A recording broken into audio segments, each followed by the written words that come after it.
Stories are who we are. We are constantly expressing and finding meaning by retelling something that happened to us. We're talking about our childhood. We're talking about a movie that we saw. We're continually retelling in order to connect with each other. I think through our stories, we're able to not only hear our own voice, but be able to get our voices reflected back to us. As we share our stories, more people start to share their stories, and we share the stories with each other. We're all growing together, learning together. Sharing your stories is the most important thing I think we can do.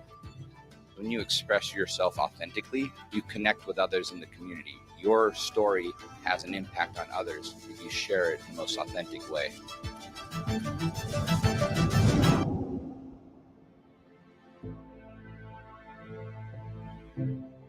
Welcome to the 2023 BraveMaker Film Festival. To be a BraveMaker means to have courage, and you have to have courage to make a film. You have to have the trust in yourself. So anybody who's making a film is a BraveMaker. To be a BraveMaker, it means that I'm surrounded by a community of people who are brave enough to tell stories that have been untold. Brave enough to tell stories to inform, to educate, to keep this world moving in a more progressive place. So this is Nader, and this is what he's written. I'm reading on his behalf. My film is faith. When I was making the film throughout the process, I kept saying 3 words: I am able. And since we are at the BraveMaker Festival, I want to be brave and say these 3 words in the microphone with my own voice.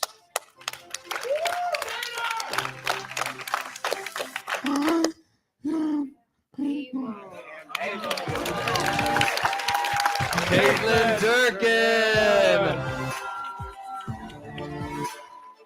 Trust that whatever your vision is, even if no one else can see it, is right. The thing that has the history to subvert the industry is independent film. Being part of the change where we see more stories of people that are not as represented, people that haven't even been paid attention to, that's what being a BraveMaker means to me.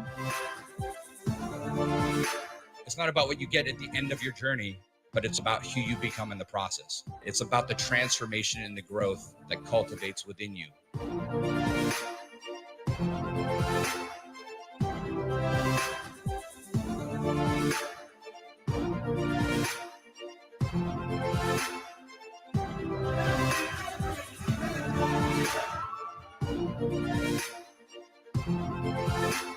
I believe stories can change the world, and brave stories are the ones that do it best, and we are those stories. I am a BraveMaker. I am a BraveMaker. Sen Parik Sen. Yo soy un creador valiente. I am a true BraveMaker. I am a BraveMaker.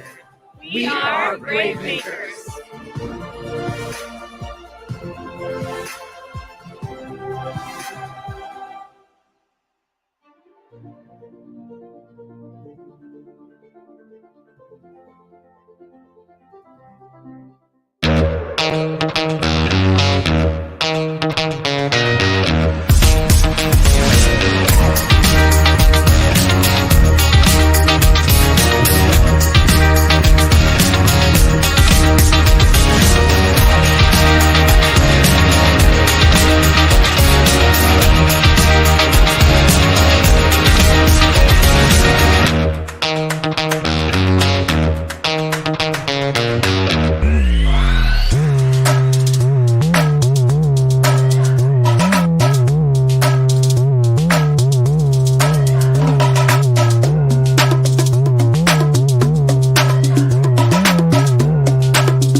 BraveMaker Show is hosted by Tony Gapperstone. Thanks for tuning in. It's showtime. Hey, it's showtime, everybody. This is episode 213 of the BraveMaker podcast. My name is Tony Gapperstone. My pronouns are he, him, his. I'm an actor, screenwriter, director, located in Redwood City, California. That's the San Francisco Bay Area. Today, I'm wearing some very plain cream t-shirt with my yellow glasses in the BraveMaker studio. I'm a Caucasian guy with some scruffy grayish hair and brownish hair The BraveMaker studio is very colorful right now. Pink, blues, greens, faux greenery, a striped wall next to me, and like these large, big-ass sunflowers right above my head. And I have a guest today that's very exciting. Comes as a recommendation from another friend of BraveMaker, Christine Weatherup.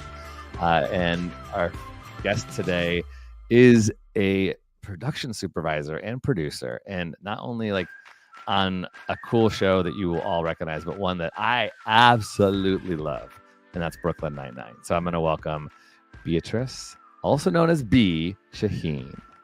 Hi, everyone. Hello. I kind of want to say your name like Beatriz, Yeah, with a little bit of like a... Depends on what language you're speaking. That's right. In Spanish, so yeah. Yeah, a little Latin flair. I love it. Well, B, as you are allowing us to call you, thank you for that. Give us your visual description, introduction, pronouns, and all those kind of fun things. Yes. Hi, everyone. I'm B. I have brown curly hair. My pronouns are she, her, hers, and I am wearing a green and pink jumpsuit right now. Yeah. All right. And we are so grateful to have you on the show. I feel as if I have heard your name so many times because I have been working, I get to say that I've been working with Christine Weatherup.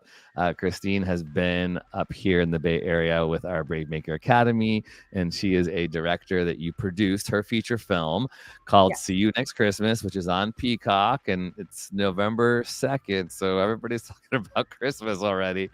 Yeah. Well, let's hear your journey. We kind of like to start with, the backstory, the origin story. How did you get into this business? How did you become a production supervisor and producer? Sure. I'll start from sort of the very, very beginning. I mean, I knew at a really young age I wanted to be involved in film and television. I mean, I was probably 12 when I saw Lord of the Rings when it was in theaters. And while I was watching the movie, I just felt, I was like, I know I want to be a part of that. I don't know what I want to do, but I want to help make something like that.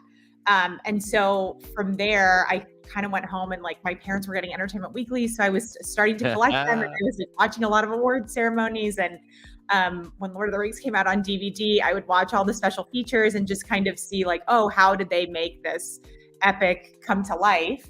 And then when it came, when I was in high school, because that was when I was in middle school, I was like, well, I'll like work at my school's TV station and work in theaters, sort of all to prepare me to then study film and television in college. And I went to the University of Texas at Austin and graduated in 2010 with a degree in radio, television, film, and corporate communication. And so my last semester of college, I ended up coming to LA through the program that UT had, the UT in Los Angeles program. And that really was like the stepping stone that I needed into my career. So I was a writer's intern on the show Brothers and Sisters. And then I also worked at a development company called Mad Chance, where I was an intern as well. And then sort of after I went back home to graduate, then moved right back out to LA almost immediately, and was doing a bunch of like odd jobs and kind of working smaller shoots. And actually in that time, right when I had moved out here, that's where I met Chrissy or Christine. We were working on Squaresville, which was created by her husband, Matt Enlow. And so I just kind of through friends, had gotten connected with them and worked on the sort of proof of concept video. We did that. And then we just kind of stayed in touch and stayed friends after that.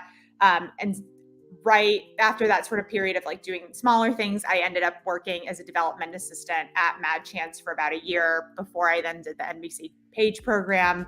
And from the NBC Page program, I became an office PA on the TV show Go On, which starred Matthew Perry.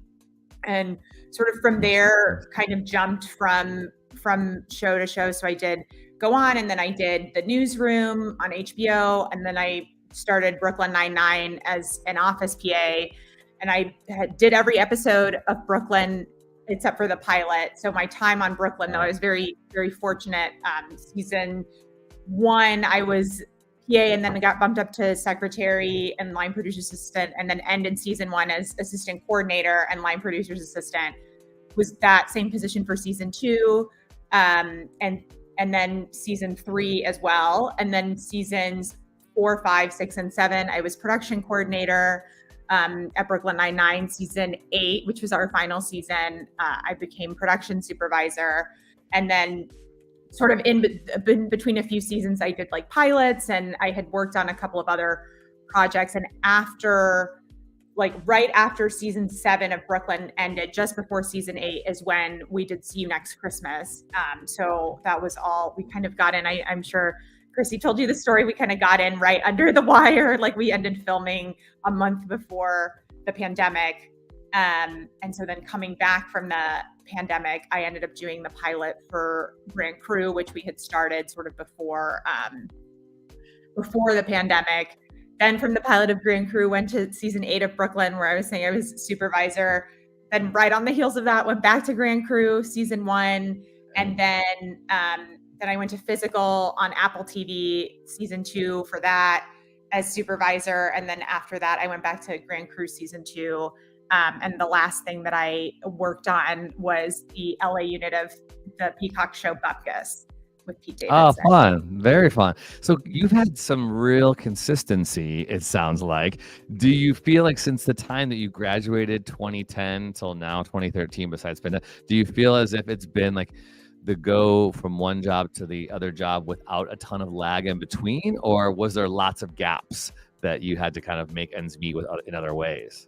I will say I've been pretty fortunate in that I, being on a long running show like Brooklyn, a lot of the time too, we knew before we were done with the season that we were on that we were going to get another season. So I've been very fortunate in that the most downtime that I've really had at this point in my career has been the strikes. So like I said, I understand that I'm very fortunate because a lot of times I'm like finishing a show and then starting a new one and then and then jumping back to that other one, depending on what the seasons call for and what the schedule is like. Can you talk a little bit about the job responsibilities? Because you were throwing out a few things. Like it does sound like a little bit like there's a ladder in these kind of behind the scenes, especially in TV. You talked about a secretary and a production supervisor and a writer's assistant. So talk a little bit about kind of, I guess, specifically your journey, but what are those things and what do they do? What do you do if you get those jobs? Sure. So production, we really like to say it's the hub of the show, essentially. So we're the nucleus. We get all of the information and we have to disseminate it out into the world, the rest of the departments, the studio, the network, anyone else that's working on the show. And I kind of like to joke that if people actually know what I do, then I'm probably not doing my job well. We're supposed to make sure that, as production, we're making sure that everything is running smoothly and everyone has everything they need to actually make the shoot and the shoot days happen, making sure that like things are on budget and on schedule. And so, for it really, I mean, I feel like I could get really into the weeds about this, but like as a production assistant, I like to say that in the office, like as an office PA, you're soaking up everything because you're really the face of the show as an office PA, like you're the face of production. So you're the one that's going out to the different departments and like distributing call sheets, or like you're handing out lunches to various people, or you're, handing out scripts and different distribution. So as an office PA, which is the entry level position in production, that's really a great opportunity for you or anyone who's interested in it to learn and soak up the business. Even if you're not entirely sure what you want to do, I always like to suggest people take into consideration production because they're interacting with everybody. So your production experience, you felt like, it sounds like you're really good at organizing and fulfilling, tasks. And it sounds like, you have to also have the ability to see things that should be done and notice them, not always wait around for things that have to get done. And also maybe not always want or need the attention, of the industry. I feel like there are some really interesting stories I've heard where people go that route to start, but they realize like they really don't like it because it's not glamorous. Can you talk a little bit about that for yourself? Like, what has that been like for you, and how do you navigate that as a producer? Do you actually prefer that, or anything you can share about that? Yeah, that's funny that you bring it up, because I say that too. I'm like, I love my job, but it's not glamorous. Like you said, I think the people who really enjoy production, especially myself, like I like when things are organized. I like to make sure things are organized and running smoothly, and like nothing makes me happy in my professional life like saying, okay, we had planned to shoot all of this. We like had all the equipment. None of the equipment broke down. We had everything that we needed. Everybody was on time. Like we got everything that we needed to shoot within this, within the shoot day. Like we didn't go into overtime. We didn't have to do anything like that. Like that makes me so happy. And I think for a lot of other people, like they feel fulfilled in different ways. But for me, it's really like making sure that everything, gets done that has to get done. Like I find a lot of joy in that. Like a lot of other people, I guess maybe they don't, or they find joy in other ways, but that is something that is exciting to me. And just being able to interact with kind of everybody. Like production interacts with everybody, every single department on set, the off production people, like the studio network people, agents, managers, like you interact with so many different people. And that is something that brings me a lot of joy, because, we're in this business where it's like, we're all working together to make this one thing that's sort of bigger than ourselves. Right. Yeah. That's the beauty of the collaborative process. I really do enjoy so much. Usually I like to be the writer director, and I have become a producer because I need to be, because sometimes like there's nobody else who's willing to do it, or like where I'm from up in the Bay Area, it's like we don't have full-time producers necessarily. We're all working multiple things, so we have to be kind of this multi-hyphenate. But down in LA, you really can focus a little bit more, which is great, right? You can have that like laser sharp, this is what I love to do, and getting the stuff done as a producer.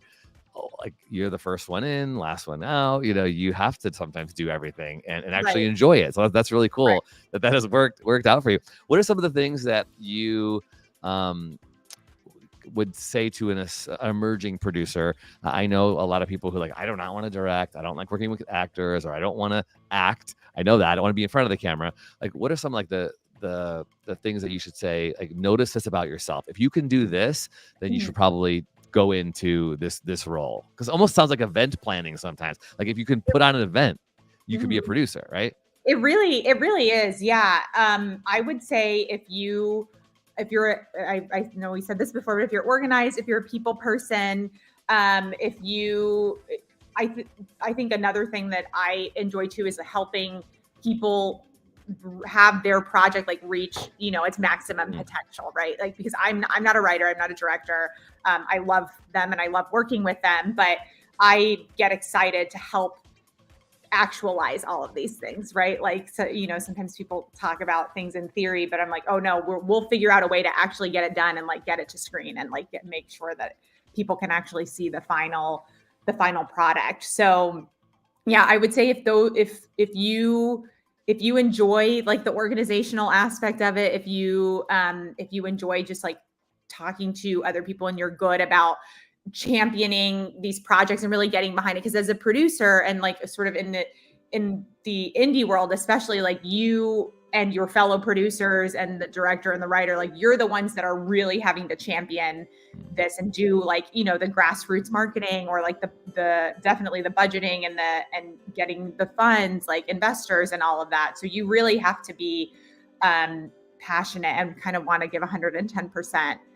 So if that sounds like you, I would say, producing is a good way to go. I would say too, if you just like to learn, like I'm the kind of person who I love production too, because I like to know everything. Like I like to know what's going on.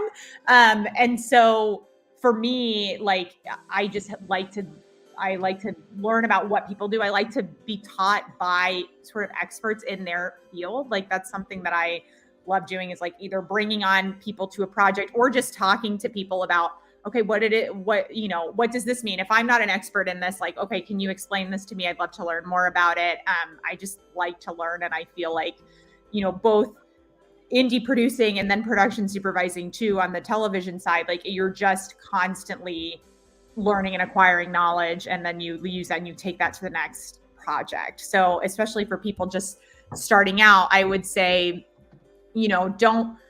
don't be, if you have your sights set on producing, anything that you learn in your job, you can take that to producing, or you can take that to your next job. Like, let's say maybe your first opportunities in marketing, like there are things that you're going to be able to learn that will help you as a producer when you're in that job.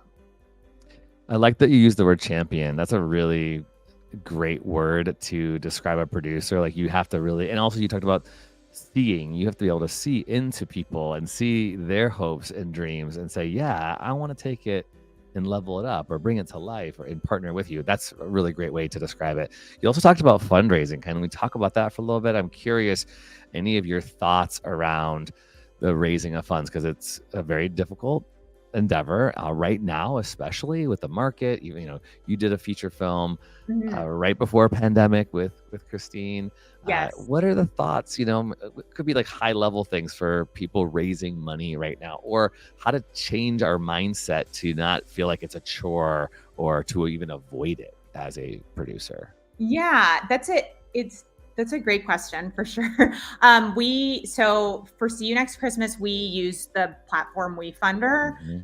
So that is crowd equity. So not necessarily like people donating like on Indiegogo. Like these are people who are investing in the film and, hoping to get a return on their investment. And, if you feel like it's a chore, even if you're not experienced in it, which I wasn't, in terms of like, the amount of money that we were raising for See You Next Christmas, like to me, again, just going back to the learning aspect of it, it's using it as a learning opportunity of like, okay, here's another tool in my arsenal of like things that I need to know as a producer, and like how to deal with investors, and like how to put together sort of, a package so people know what you're doing as a producer. Like, to get investors, you are essentially telling people like, okay, here's the amount of money that we need, and here's why, and here's what we're going to do with it. So you know what your money is going to. Awesome. All right. Well, now we got to get into Brooklyn Nine-Nine, because I love it so much. And this is, for a family of 5 with ages 12 to 16 as kids, it's not easy to find something everybody likes. And we all like Brooklyn Nine-Nine. So you were on it for 8 seasons, right? Mm-hmm. Let's hear just some of your favorite memories of the show. I mean, it's obviously fun, but I know there's, things I'm sure that we're learning and challenging along the way. But anything you want to share about that experience of being on that show for 8 seasons? Yeah.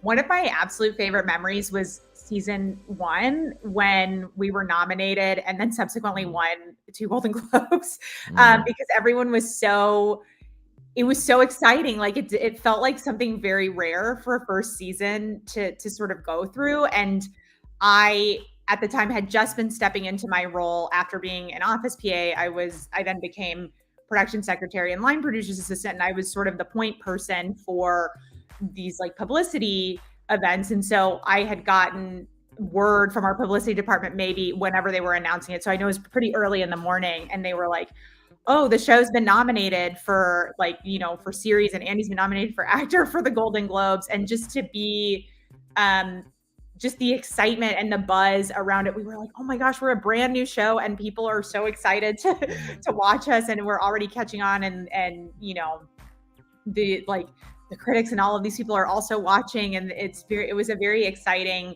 time. And then when the Golden Globes were on, I was at a friend's house and was just like, kind of keeping my fingers crossed, hoping that we would win. And I feel like when we won both of them, I was screaming so loud. I'm like, oh, someone probably thought, like, let a snake out in the apartment or something. But it was just like, it was such a joy to be on the show for 8 seasons. Like everyone is so wonderful. I know sometimes like, the use of like, oh, it was like a family, it's kind of overused, but it really did feel like that. Absolutely. I mean, so many of us, started on season 1 and then we're on the show through season 8. So you get very close to all of these people. And And then after that, a lot of us went over to Grand Crew. Phil Augusta Jackson, who is the showrunner of Grand Crew, was also on Brooklyn. So there were a lot of people that at this point we've worked together for a decade. And I think that's really just a testament to the environment, because if it's not a good environment, you're not going to have so many people stick around for so long, Yeah. Can you tell us your favorite character? I mean, besides Jake Peralta, who's your favorite character? I'd probably say Amy Santiago. Probably, yeah. They're all great. Good. Like the characters were also like I feel like everyone has each character was so well defined, and their moments are so funny. Yeah. So if you have not watched this show, it is, it's 22 minutes episodes, and they're fun, and sometimes they have these little bite-sized little messages to make you think. Also interesting, being a show about police officers, it really kind of changed a little bit toward the end, right? When we were dealing with all of the police brutality in the news, I thought it was interesting how they had to kind of tackle that a little bit, right? Toward the end of the run. I wonder, can you share anything about just I don't know, relationships? You say you're a family, but what is it really outside of being on the show and doing the work? Are you hanging out? Do you have connections? You said off podcast that Andy Samberg actually wrote a reference for you, right? For your fundraising. Yeah, share stuff like that. I'd be really curious to hear. Yeah. I mean, it's been, again, everyone got really close. It's kind of hard to not do that when you're working together for so long. And Andy very generously wrote a little blurb about me that we put up on our WeFunder. So, people could sort of see the connection that we had. And it was very, very kind of him, because obviously he's very busy and, has a million things to do. But the fact that he took the time to say this really kind thing about me was, I think, pretty helpful in us getting some investors, especially if they were fans of the show, to see that. Yeah, so cool. Yeah. And then through that too, Mark Evan Jackson, who played Kevin Holt's husband on the show, was also in See You Next Christmas. And that's right. Yeah. Because of you, right? Because you had the connection. Yeah, that's so fun. Really nice. That guy is in so many things too. He's just the everyman character. He is in so many shows. It's so cool. Yeah. I was picketing at Warner Brothers, and Joe Truglio was right around me at one point, and I was like, "Hey, Joe," I said hey to him. He just smiled and gave a little thumbs up or something like that. It was fun. Yeah. I love that. Yeah, and same thing with Paul Welch, who played another character in the film too. I met him out in Brooklyn, and he's big in the UCB world, and kind of reached out to him. I was like, "Would you want to be in this feature?" And he's like, "Yeah, it sounds fun. Let's do it." That's so cool. Okay, so that's a great point when I think about our independent film world, right? You said earlier on how you had worked with Matt, and then that parlayed into a relationship with Christine, and then Christine and you worked together on a feature, and then your relationships from a television show on NBC are then connected to this feature. It really is be good human beings who develop good relationships, because they go far in this industry. We're always trying to find ways how we can help each other, most people, and that benefits us, that benefits our careers, that benefits our work. And that's a really, really great example that, spanned 10 years of your life, but you could see all these really cool little touch points, right? Right. Yeah. Yeah. So you're now, production supervising, being on, all these TV shows, jumping from one to the other. We have a strike, hopefully, for SAG coming to an end. So I'm rooting on all of the negotiations right now for everybody doing that. It's November 2nd, 2023. We stand with you in solidarity. Yes. What is the next steps or hopes for you? Do you want to do more producing independent film? Do you see yourself more in television? What's the hope for you as you go into the next phase of your career? I've always really enjoyed doing both. And I do find that they sort of go hand in hand. My experience in television has helped me on the indie producer side, and vice versa, because, in the indie world, we're wearing a bunch of hats all the time. You are the producer, and you're the PA, and you're craft service, and you're a grip, and you're doing all of these different things. And then working on the studio, or working for these big studio shows that end up on major networks, there are a lot of rules, like things are very by the book. And that has helped me as a producer because there are so many things that are like very airtight that you have to make sure that you take care of with like, you know, legal and like clearances and all of that. So being able to take that knowledge and then apply it to the indie side of things has really helped me because I'm sort of always thinking like, okay, you know, what if this were on a show, like what would we need to do? Or like, what is the sort of indie equivalent of this thing that we're doing on a show? So in a perfect world, I'm like, I'd love to just keep doing both because I feel like it also exercises different parts of my brain. Yeah. Yeah, I think that sounds like a real great example of someone in the industry who's not meant to be doing a desk job or a normal 9 to 5. Like if you resonate with what B is talking about right now, like that sounds so exciting, like to be able to have these different things in different seasons, literally, because you're working in television, seasons of life and seasons of work. That sounds really great. But you've been very fortunate. I kind of feel as if your success is kind of rare. You know, the amount of people that really have to work hard or struggle or balance multiple gigs it's true. I don't know if you have any thoughts around that. Like I'm sure you have friends who are in the industry who this has not been their path. What would you say to those who are kind of trying to wrestle with the ambiguity and the challenge, the hardship of being in the industry? Yeah, I will say I do feel very fortunate, and I realize that. I understand that that's not the case for everyone, and you know, LA might not also be accessible to everybody, right? Like there's a certain amount of privilege that like allows someone to move out here and to, you know, leave their hometown, and not everybody has the ability to do that. But I will say with technology and like being able to film something on your iPhone or being able to, you know, buy some equipment that like can come in from that you order online. Those are all things that you can make your own projects. You can start like building a name for yourself and entering into like film festivals or, you know, different contests where you can get your name and your projects and your work out there. And it can be tough for sure, because sometimes you might also have to balance a non-industry job with your with whatever projects you're working on. Or, you know, you might to pay the bills, you might not be able to do an industry job. You might have to do something else. So I would just say, and I know it's much easier said than done, but hang in there and like try to remember, you know, what it is that excites you about this business, right? Like I feel like sometimes I'll like watch something and I'm like, oh, just making something that like, or watching something that resonates with me as an audience member. Like that's why I like to be part of something and make it so other people will watch it, and then as an audience member have it resonate with them. Like that's something that really excites me, like being a part of that. And then I have this follow-up question about you as a production supervisor and producer. You're not in a union, right? Or are you? I am actually. I'm in local 871 IATSE. Oh, okay. IATSE. Yes. Okay, great. Awesome. So I didn't know that. Yeah. So that is obviously covering your rate. So you kind of have an expectation of when you do get hired, you know what bracket you're going to be in. So there's sort of like a safeguard there. You're not really having to negotiate necessarily. Is that true? We're actually, so you get in on the production side, you get in as an assistant coordinator.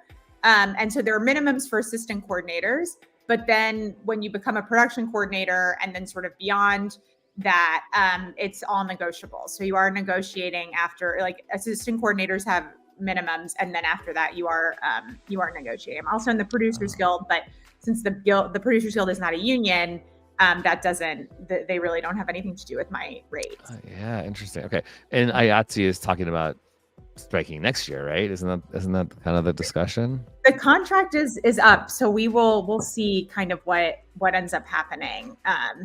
You know, of course, no one wants to strike, but if we have to, then that's what we'll do, right? Yeah, wild. Yeah, that could be a whole nother thing, right? In 2024. Okay. But what? Okay. Last one about just like that stuff is representation.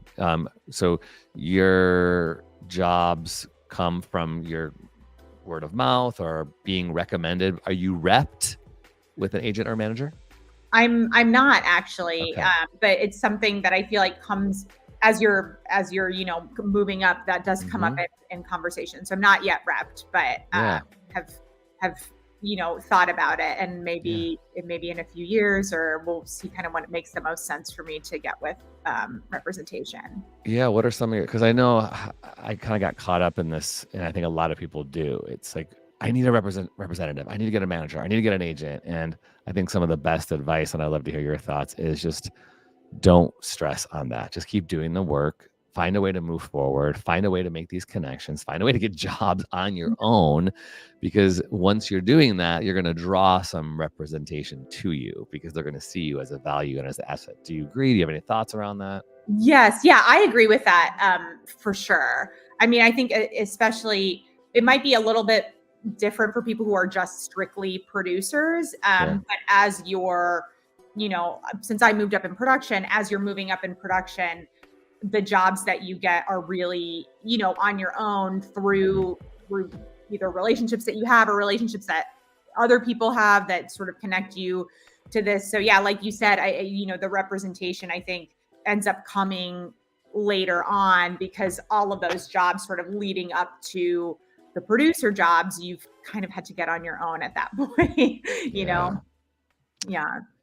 Awesome. Well, B, I think this is so great. I mean, anything else you kind of want to say, like, as a supervisor, production supervisor, producer, that you haven't said that you think is important for people to know if they're going to go into this career? Or anything else you want to say before we jump into our Brave faves? Oh, nice.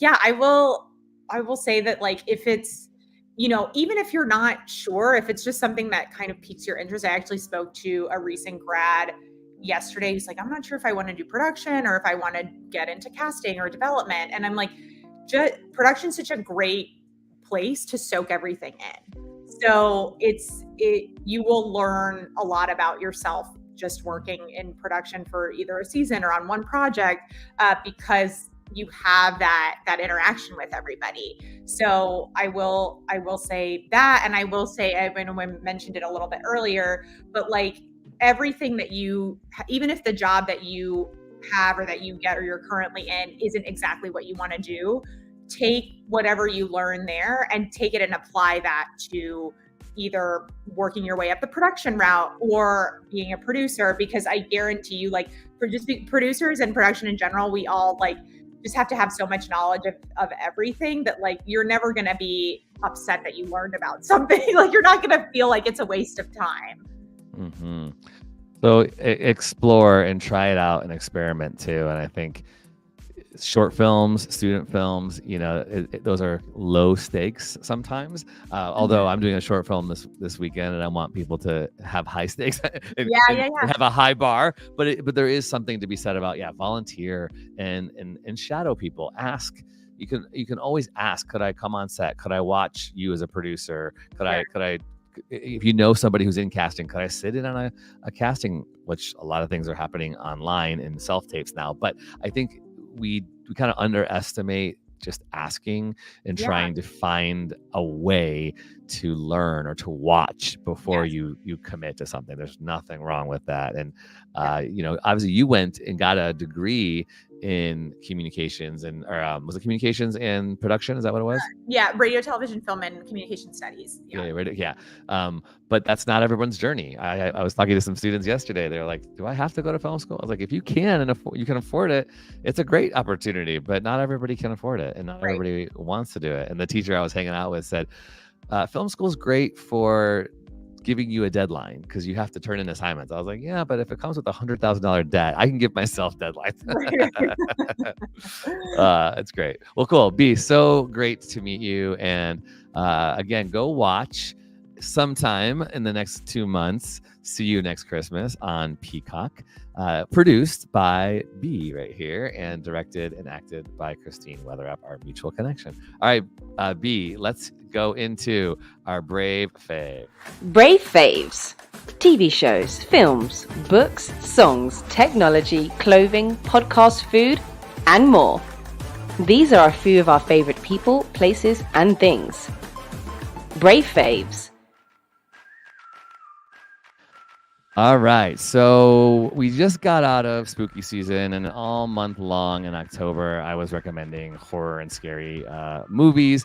I watched so many, but I have just gotten into this show, which isn't quite horror, but it does have a little bit of a gore to it, and it's called Gen V. It is the child or the spinoff to The Boys on Amazon. And if you like superhero, you like satire, and you like a lot of blood and ridiculousness, you just might like the show. It's set in the college life, so it deals with like frats and sorority, superhero, young adult types. Really fun. I think it's snappy, it's witty, it makes fun and pokes fun at superheroes. Kind of like if Marvel had like substance abuse issues and sex addicts and eating disorders, and they deal with all of these different things in a really kind of fun and unique way. Sexuality, politics, it's a really interesting show. So that is my Brave fave for the week. It's called Gen V, and it's on Amazon, and it's the spinoff to The Boys. Beatrice, what do you have? Nice. Mine would be, so it's both a book and a television show right now, Lessons in Chemistry on Apple. It's on Apple Plus, and I read the book recently as well, just like in preparation to watch the series. But it's a really great period piece about a chemist in like the 50s, and sort of chronicles her time, like in the workforce. And then I don't want to give too much away, but some life events happen, and it's really highly recommend. Awesome. I have a friend, Keena Ferguson, who has a role in that. I have not watched it yet, but she says she got to act opposite of Brie Larson. So we'll go watch Keena Ferguson, who's a BraveMaker alum as well from our film festival. So that's very, very cool. Lessons in Chemistry, right on. Awesome, B. Thank you so much for being on the 213th episode of the BraveMaker podcast. Very, very cool to meet you. Where can people follow you? I'm most active on Instagram. So Beezus218, BEEZUS218 on Instagram. That's right on. That reminds me of a Judy Blume character. Am I right in that? Is there a character named Beezus? Yes. The name came from, I used to, when I was in high school, I was babysitting a pair of sisters, and that's what they would call me because the character's name was Beatriz. And that's cool. I didn't know the character's name was really Beatrice. That's awesome. Cool. Well, hey, don't go away, but thank you to B. Please follow her. Again, you never know how even just listening to someone on a podcast and you connect with them on social media, you never know how you might somehow sync up with them in the future. So go follow Beatrice and her work and see what she's doing next. And huge shout out to our producer, Amy Cohen out of Austin, Texas, our intern, Jessica Cohen, who will take clips from our conversation and post them on Instagram, which if you're not following us on Instagram, go to BraveMaker.org on Instagram, click that, subscribe, that like, whatever that is, and make sure you follow all the things that we have coming up, because you will hear about our new acting class with Nick Misla that starts on Tuesday, December 5th. We're going to have every Tuesday night scene study and character analysis, and we're really excited to teach acting technique that's going to partner with our BraveMaker Academy classes on a Wednesday night, where we actually make short films. And our next one is happening in December when Christine Weatherup comes up from LA to direct it. So again, thank you to all of you who watch. If you are in a position to consider becoming a donor, I would really encourage you to do that. We're a 501c3 nonprofit. We depend on generous donations, and you can go to bravemaker.com/donate.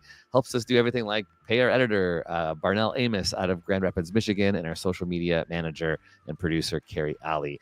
If you want to text the word BraveMaker from your phone, do that to 44321. That's just text the word BraveMaker to 44321. Give $5, give $10. Do it one time, do it every month. It all helps. Next week, episode 214, we will have actor Nick Misla, LA actor who also was off Broadway recently in a play and has in England developing a show called The Road Cross. Nick is our acting teacher. We're excited to have him on the show today. He's talking about All right, that's all we got. Thanks again, B, for being here. Really appreciate it. Good to meet you, and we wish you the best. Thank you. Thanks for having me. Heck yeah, and hope SAG strike ends soon so we can get back to work. All right. Thanks, everybody. Brave stories change the world, and you are the story. Until next time.